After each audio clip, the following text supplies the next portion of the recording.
I'd like to invite our next panelists up here, where we're going to be talking about mapping the skills of the future. So I'd like to invite our panelists up here. We've got now Jérémie. Jérémie, where are you? There you go. Jérémie is here. Jérémie Gallien, who's professor and area chair. Oh, just jump in on the stage. Don't have to do it in order.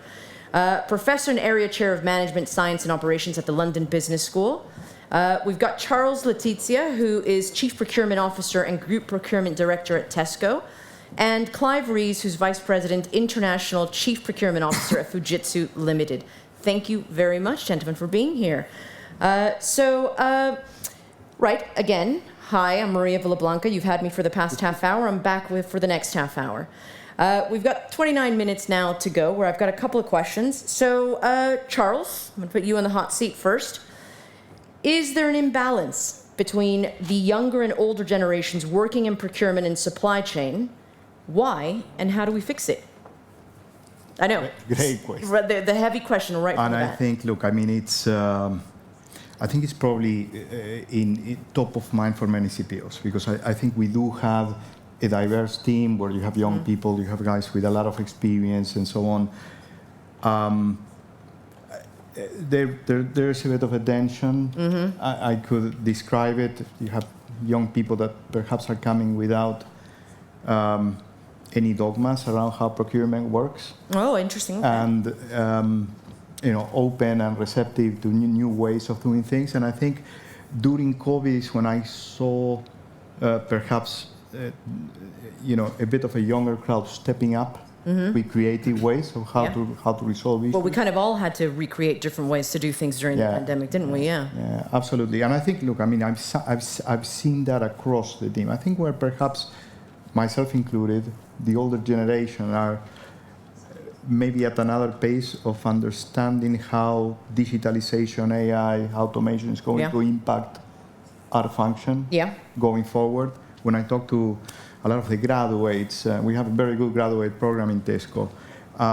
They seem to grasp it and understand it, because I think that's the way they live, that's the way they develop personally and professionally. Yeah. And for them, it's easier to understand. Some of us, perhaps it takes a bit longer. But I mean, I think, look, everyone is trying to adapt, right, to a new reality. Yeah. But I guess I see a bit of a difference in pace. Okay, so you're talking to us about quite a lot of differences here, but how do we overcome this? We know we're different than the generation behind us, right? Yeah. I mean, everybody's had that, haven't they? I'm sure people that were a lot older than us would say, I'm a Gen Xer. Everybody here, Gen Xer, we're the lost generation, the slacker generation. I don't think I'm a slacker, but we've all been misunderstood. So how do we bridge that gap? Our role as leaders, I think one of the things that we're trying to do is, number one, bring the topic to the surface. Yes.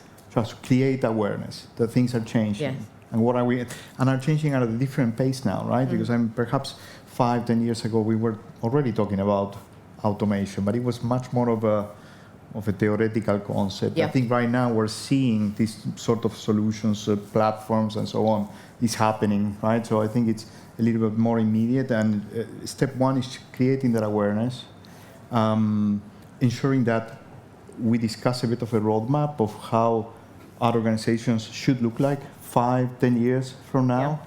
Yeah. I think it's more urgent, and also the current environment we live in, I think it's making it much more of a requirement. So bringing it to the forefront, as it were, and actually working on it. Yeah. I think that's a very good point. I've got a next question for Clive. And I'm going to put you in the hot seat now. So who are harder to train, or to retain, actually? Who's harder to retain? The talent you have, so the older, more mature generation, or the younger generation, and why? Did you see the way Charles was looking at me when he was talking about older people? I thought he was looking at me, to be honest. But, My knees did creak when I met him. I got up to say hello. We all made it up over the first step. Yeah, I know, yeah. Well, it's getting down. We'll need help. I think, well, not avoiding your question, there's lots of good and positive vibes from people who are older generation. Yeah. And it doesn't always be that the young generation will bring positive new ideas, not always. So I think regardless of age, it's about the attitude that people bring. and their willingness to learn new things. There's lots of good young people who join us, whether they're school leavers, whether they're graduates, but there's equally lots of good in the people that we have existing in our organisation that for whatever reason haven't managed to flourish or haven't managed to learn and develop, whether that's the culture of the organisation that we had in the past, or whether it's changed, or whether it just didn't suit them. So, I think you could look internally at the people you've got and develop those. You can look externally to other companies or other markets or other organisations and try and attract those people in. And I'll get to your question in a moment. And I think the young people, I think some of those will come with the right attitude. Some of them sometimes come with the wrong attitude, or maybe an expectation that their career will take off at a rate that is not what maybe I or some of the other guys would have thought when we joined and started working in an organisation. So your question was who's harder to retain? Without sounding like a lawyer, it depends. It depends. Or a politician. Or a politician, yeah. But it sort of depends what attitude those people bring with them, really, and and their level of expectation, so I guess I'll sit slightly on the fence for that one. But you're not wrong. I think one of the key things that came out of what you just said is we can't generalize generations. I mean, we can't. That was my point that I was making. I mean, here, we can't just say that because they're young, they're going to bring this great answers to every problem that we have, and equally because we're old, we meaning you guys, not me. Yeah, sure. Are slower. That doesn't necessarily mean that's the case. What you're saying is correct. We need to look at the skill set, look at the attitude, and if you have an attitude to learn, and if you have an attitude to retrain and understand things. But to Charles's point, the pace of change is quite significant. It's not something that we have seen before. So I'm going to ask a question now to to Jérémie. You're in academia. You see the great talent that is coming ahead. So here's your question: where are the people challenges to building supply chain resilience? Thank you. So I was listening to Charles and Clive and just realized getting the right people, the right skills, the right attitude, and all this is really, really important. Yeah. But one piece that I've thought about a lot is what do you do once whomever you've hired and whomever you have already are there to help them make the right decision and incentivize them. And so to me... And support them. And support them, help them in the development and so on. So, and I've come to these two things. So incentivizing and enabling them to make the right decision from not from the position of running a large organization and sort of this is not my job. My job is to try and help executives develop skills and train when it comes to supply chain resilience and make the right decisions around it. And to do this, not running large organizations like Charles, and I've read lots of cases. So how am I going to teach them best practice? Well, what is best practice? And if I interrupt, how do you do that during a pandemic, for instance? How do you do that during a time that is unpredictable, that is, a crazy time that we live in now, right? Yeah, but it's not, I mean, the pandemic, I think, has brought up a lot of urgency in the supply chain crisis. But the issue of supply chain resilience and how truly do you make organization resilient, that's much older than that. Yeah, of course. And so those cases, I mean, you're going back to 2000, you read things about Nokia and Ericsson making cell phones and responding to factory fires, and you read about Biogen and you read about Cisco and all of those cases supposed to best practice. And it basically mapped out, all right, what are the best practice when you mitigate risks? So and it turns out the best practices were all over the places, because the things you need to do to respond and mitigate depends a lot on the situation and all that. So I started looking at, all right, so this company built a stockpile. This company designed their network in a different way, different location, different facilities. That company decided to have a digital system or do assessment, and so on and so forth, sort of financial assistance to distressed suppliers. And so I just looked, all right, what are the functions that I need to understand? And when you plot the functions, the responsible, so procurement, of course, where you buy from, what component, the design, how you design the products, how they're being distributed, the functions, the different functions basically lit up like a Christmas tree. It's truly cross-functional. And the second aspect is all those things cost a lot of money. So stockpiling costs money, not going with the lowest cost supplier costs money, and so on and so forth. So it's there's trade-offs to do here. So this was the notion of enabling them, what metrics to give them to make decisions, and how do you incentivize them? In the previous panel, I also had this moment. You want people to change decision. It's systemic, right? So HR, R&D, distribution, manufacturing, they all are going to have procurement, very much so. They're all going to have an impact as to resilience. But then you can't really have all of these decisions being made in a consistent way without the numbers, with what's the financial impact.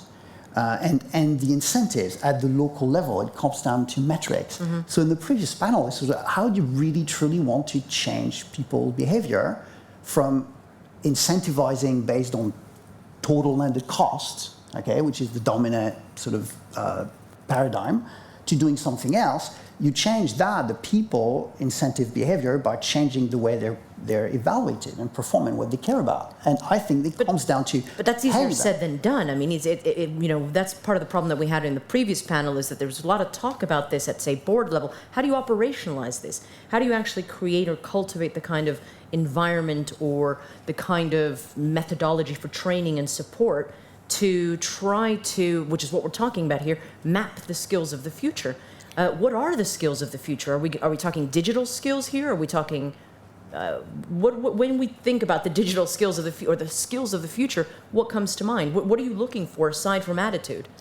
I think you've got to develop the capability to treat these operational decisions, bringing in insurance-like knowledge. There's metrics. Revenue at risk, profit at risk, that rely on assessments of risk. All right, what is the risk if I keep on buying from one single supplier in that particular place? Because at the end of the day, the decisions that may change this are decisions that cost money. It will cost more to buy closer, to buy different things, to design products differently.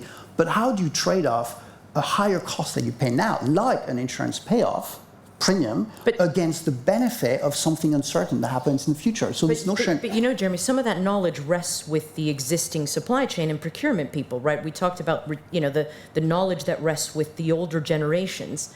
How do you translate or pass on this knowledge to the younger generations? You're smiling at me, so you've got an opinion over here. Well, to make it more practical then, so we do a variety of things, which I'm sure lots of other people do. So we have mentoring schemes for people in the organisation. We have reverse mentoring schemes where some of the younger people will talk to the older folks. So I've got a great guy teaching them TikTok or something. Talks to me. Yeah, no idea what it is. So reverse mentoring. We've got courses internally where we call a passport to procure. It wasn't my name given to it; somebody else's. And some of that is the basic sort of analytics, negotiation, all that is basic stuff. And then we've got within that some sort of consultancy things, because we expect so much of our people these days, and we need to give them those types of skills.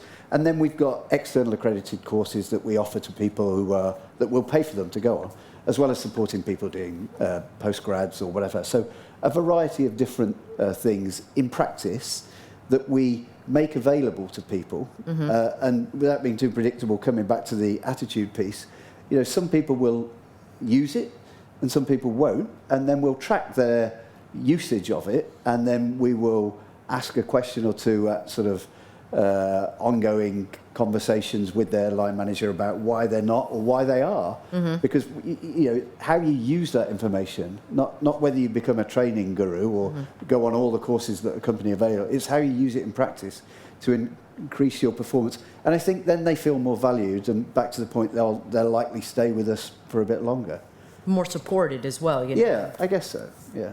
Charles, do you have something similar to that, or what's your take on trying to get this next generation, the skills of the future, mapped out?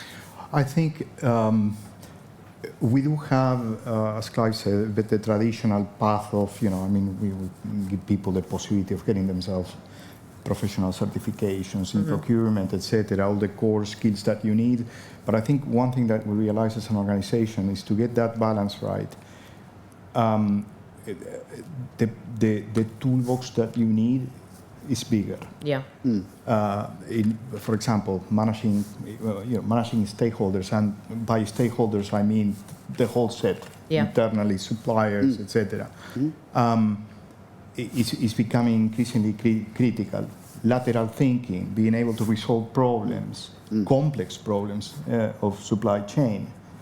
In COVID, it became quite critical and essential for us. And we've seen it kind of people across the organization pop up and showing those skills in practice.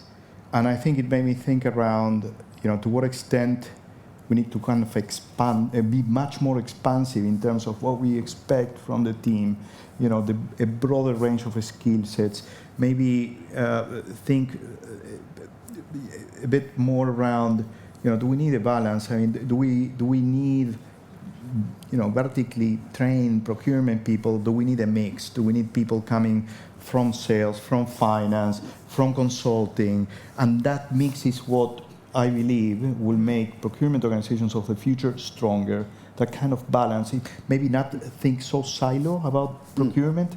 Well, the whole supply chain and procurement function to some degree is a bit siloed. So if you're going to get through this very difficult, turbulent time, you need critical thinkers that perhaps bring a different offering to the table. I want to take this back a little bit because I've got a theory. So hear me out. I have a theory. I think supply chain in general has a bit of an image issue. What I mean by that is that we have a skills gap in the industry, don't we? So how do we attract younger generations to come work in supply chain, procurement, operations, manufacturing, when it might be cooler to go work at TikTok or Google? But yet, and this is why I think we have a supply chain image issue, but we have an opportunity. Supply chain is in every newspaper. It's in every magazine. The opportunity to influence the world, to actually give a purpose to the world is tremendous. So how do you guys use that to translate an opportunity to bring younger generations into these fields? So, the supply chain crisis right now is the first time in our lifetimes for most of us we see things missing on shelves with such an impact. So there's the demand for supply chain training and awareness is really high. But I think there's another angle there, is to talk about people like Tom Cook, or to talk about people like Tim Cook. Tim Cook, yes. Jeff I was thinking Wilkie. you were talking about some other guy. No, Tim Cook. I think about Wilkie, Jeff Wilkie. Yeah, people that are making supply chain sexy. That's right. Well, that's right. Who basically leverage, I think, in careers, the exposure that supply chain gives to coordination, to sort of coordinating with different parts, because you're matching supply and demand. And you're going to think this is an obsession of mine, but I also think it comes down to metrics. I think the metrics that boards and really high level of executive leadership care about are things around sales. I think that touch customers and market share and so on.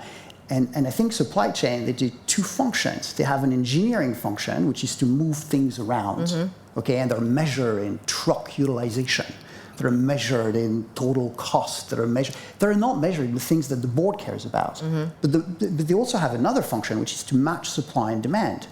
And so metrics like, because we match supply and demand and coordinate and so on, what are the sales that we made because we had inventory, or the sales that we lost because we didn't have inventory? But you're speaking the same thing I just said. I think the pandemic elevated the role of the supply chain function. Totally, right? I mean, it's a board level. I believe that companies will live or die by the strength of their supply chain. So that's an important position within an organization. But my premise is still correct, which is, how do we translate that to get more younger people to say, this is cooler than Google? No offense to Google if you're here. One of the things, I think what I sense in people joining the organization, they increasingly want to kind of understand the impact that their work is going to have in the organization, in society at large, etc. There's quite an ambition in terms of impact of their own personal contribution to their job, right? So one thing that, at least in my experience, last two jobs as a CPO, my agenda was clear, was a clear, tangible thing in the company strategy. It was put out there to the market, right? And I think when people see that, they say, okay, this is not kind of a sleepy function somewhere in the company, right? Some back office thing. What we're doing has value. And as you said, COVID, right? Yeah. All of a sudden, I am of the idea that procurement supply chain tends to shine, if it's done well, in moments, in significant moments, pivotal moments of crisis, Yes. right? And right now you're seeing... So this is a good time for you guys, huh? Pressure for, challenging, but very good, right? So time to shine. Cost, cash, sustainability, Yes. what we need to do, disruptions in the supply chain, and how do we manage that is the whole package, right? And that's the way we're thinking about it. You know, if the way I position this to potential candidates and to the team in general is, look, I mean, and it's clearly in terms of our 3-year plan and strategy, we have to. There's a value delivery piece, which is 3 elements: is cost, cash, sustainability, diversity. So that whole vertical. We have an element around risk and resilience of our supply chain. And then there's an element of simplifying everything else. And this is where digitalization and automation kicks in, right? So this really put our collective brain power into the things that really deliver value and really work on simplifying everything else. And that kind of... Because if you simplify that stuff, then you can get people to work on the creative solution finding for the problems that are really complex. Sure. You know, I don't know if you know this, because we haven't had a chance to meet before this panel, so I'm just meeting these gentlemen here, except for Jérémie, we met a little while ago. So I'm lucky enough that I have a podcast and I get to interview people every day, supply chain leaders, operations, procurement leaders from across the globe. And one of the key questions I ask them is, how did you get into this role? And the majority of them fell into it. The majority of them, well, I took a course, or I did, I don't know, I met someone, but not many people actually jump in. So what are we doing? And this is a bit of a rhetorical question, what are we doing as professionals in this field to try to attract the next generation of talent to actually see this as a viable, not just a viable career prospect, but something of great impact and influence? So to Charles's point and to the other points from Jérémie, we've never been in a better position to sell our support and to say how we can contribute directly to the business's growth and to our margin growth and to our business overall goals. One of the phrases we've used in Fujitsu, I confess I borrowed it from somebody, was be a business person in procurement, don't be a procurement person in the business. So that you're part of the business, you're part of the solution. We're not there to tell people what they can't do or to tell them what to do. We're there to facilitate, coordinate, and to make it happen. But as a context, as part of a wider business. Yeah, so we are the business. But going back to something I think Charles or you said, Clive, about the siloed environment and trying to bring critical thinking. There was a question earlier on in one of the panels about the importance of geopolitical factors and understanding sort of the wider business issues in this function. You know, maybe it wasn't a thing that was worrying us 20 years ago when we started to get into this profession. So do you think that the next generation of leaders need to have a wider view of not just the world, but of their business, how they fit into the role of their business? Clive, I interrupted you, so go ahead. No. Well, absolutely is the answer, yes. Yeah. And, I know it sounds a ridiculously simple thing, but I know other people have talked about it. We have a FY22, financial year 22 strategy for global procurement, and it just falls from what the business is trying to achieve. And obviously then we've got tweaks in particular regions, whether that's our host company in Japan, or whether it's different parts of Asia. And it depends on or whether it's in Australia, New Zealand, or Europe, or Americas. But because it depends how we are in the market there, Fujitsu. Depends what our challenges are. And they'll be slightly different in different regions. So the procurement supply chain team has to respond and provide support for the particular goals of that business. So you've got to have the business context. Otherwise, what's the point? You can't just be, we're going to do this. It's got to fit. So I know that sounds hugely simple, but it's back to your point, Charles. It's got to be in that context. Otherwise, it's just not going to work. Yeah, go ahead. I can share something on how I share my view to young people that supply chain is the coolest class that they could take and the coolest field that they could invest learning into. And it's basically just looking at the physical world right around us. Every single piece of it, our phone, or everything you've got here, has made its way to us through retails, trucks, ships, warehouses. Do you want to know who carries them? How you manage a warehouse? Where do you put it? Where do you procure it? Where do you buy it in the first place? Because every single piece, I'm not going to start naming those things, has components that have been made somewhere, manufactured somewhere, moved around. And so it basically is the human system that brings the physical world around us as soon as we don't just walk in the mountains or in the forest. And that's it. Is that important? I think so.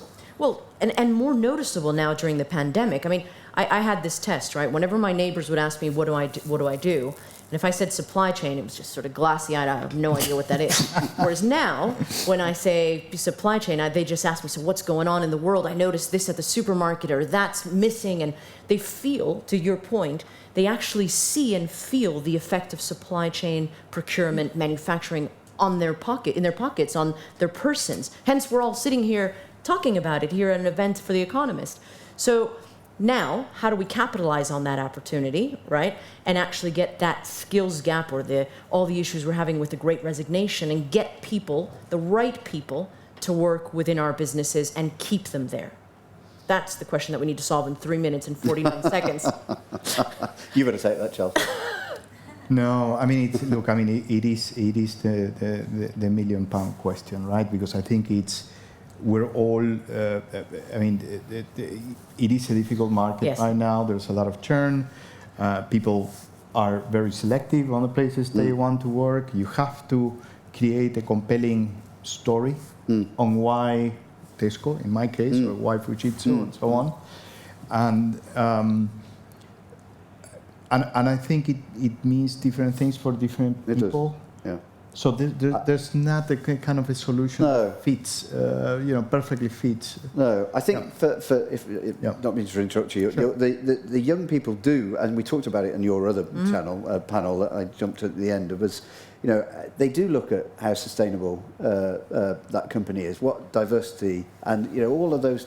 They're much more aware than when I started work a number of years ago, in terms of those things weren't to the fore of people's minds. Now, you don't get into talking about whether a company makes a profit, or it's how it makes a profit, and what it's doing in its purpose statements, and what it does in reality to diversity, to sustainability, to environmental. All of those topics are hugely important to younger generation, compared to how it was for us when we got started. Compared to me, I wouldn't put you in my bracket. Well, I wouldn't either, but So last question, I think. What are your parting thoughts for the future of supply chain skills? Any thoughts on that, and what we could be looking forward to? Jérémie? I think you see an increased need for very acute hard skills, quantitative skills, analytics. I was talking about risks earlier, sort of the insurance approach, metrics, the ability to contribute, develop, work with system using a lot of data, algorithms, and so on. And I think that, and I also think at the same time, definitely at the leadership level, but also very much like I think Charles was sharing, you also need sort of broadness to facilitate lateral thinking, coordination, ability to see the big picture, not be sort of stuck in increasing my truck utilization. See that the truck are part of a whole business that move things around, that customer care about, that the marketing and sales that are being designed by R&D teams. And I think this awareness and these soft skills, understanding breadth, I think, in this combination, I think is my input, I think. Charles? I think if I can summarize it, I think there's a set of core soft skills that we all going to be looking for, and I think is probably not unique to procurement or supply chain. It's around resilience, it's around focus, is about this capacity to, this critical thinking capacity and problem solving capability. Yes, obviously then you have certain niches where you go deep on particular skill sets and so on, but it's this package about being resilient, being able to manage ambiguity, and the uncertainty, attitude that you talked about, which as well. it doesn't come natural. I mean, when did we experience 10% inflation? Well, I come from Argentina. That's the way we lived for 50 years, but it's not the natural thing, right? So it's adapting to this, and the ability to kind of adapt quickly to a changing environment and to things that, to an uncertainty that perhaps we did not experience over the last 20 years, and that's changing rapidly. I think that's going to be critical, and for us to kind of identify who has that is going to be critical. That's our responsibility, to be looking, creating the environment for that, and looking for them and supporting them. Yeah. Unfortunately, that is all the time we have. I want to thank you very much for being here. Thank you to our panelists. Thank you. Thank you to the organizers of the event.